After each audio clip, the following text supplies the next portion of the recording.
আসসালামু আলাইকুম। মনির ইলেকট্রিক স্যানিটারির পক্ষ থেকে স্বাগতম। তো আমি আজকে একটি 8 ইঞ্চি পাইপ হোলস বিট দিয়ে কাটিং করছি। তো এখানে আমরা কাটিং করে একটি একটি 6 ইঞ্চি পাইপ লাগাবো এখানে। তো আমাদের এই 6 ইঞ্চি পাইপটি লাগানোর উদ্দেশ্য হলো আমাদের এই ফ্লোরের যেই বৃষ্টির পানি আছে, বৃষ্টির পানি ঝরে যাবে বা আমাদের এই ফ্লোর ধোয়ার যে পানি আছে ওই পানিটা চলে যাবে, তার কারণে আমাদের এই 6 ইঞ্চি পাইপটা লাগানো। তো আমি টিয়ের মাঝে আটা দিয়ে নিচ্ছি যাতে করে আমাদের পাইপটি লেগে থাকে ভালো করে। তো অবশ্যই খুব ভালো করে আটা দিবেন। তো আমাদের আটা দেওয়া শেষ, এখন আমি পাইপটি লাগাবো। তার জন্য পাইপটি টিটি ধরে নিচ্ছি যাতে করে আমাদের যেই টিটি না লড়ে যায়। তো আমাদের পাইপ লাগানো শেষ, এখন আমি এটা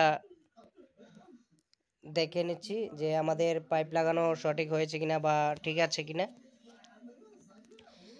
আমাদের পাইপ লাগানো শেষ, এখন আমি পাইপের গোড়ায় একটু মশলা নরম করে দিয়ে দিব।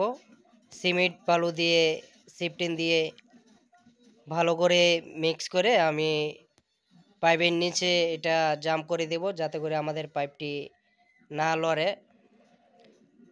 বা কোনো চাপ সৃষ্টি না হয় পাইপে। তো দেখুন, আপনাদেরকে আমি দেখাচ্ছি যে আমাদের কিরকমের হয়েছে আমাদের এই কাজটি। তো অবশ্যই আপনারা জানাবেন আমাকে। তো আমাদের এই মুখটি দেওয়া আমাদের বৃষ্টির পানি আসবে, আর এখান দিয়ে আমাদের ফ্লোর যেই ধুবে ওই ওই পানিটা যাবে। তো তার জন্য এখানে দেওয়া হলো। তো আমি দেখুন পাইপের গোড়াতে আমি ভালো করে সিমেন্ট বালু মিক্স করে দিচ্ছি যাতে করে আমাদের এই পাইপটি খুব সুন্দরভাবে বসে থাকে। তো আমাদের এই বালু দেওয়ার শেষ হলে বা আমাদের জাম দেওয়া শেষ হলে আমরা বালু ফালিয়ে দিব পাইপটি। আমাদের বালু দেওয়া বা আমাদের জাম দেওয়া শেষ।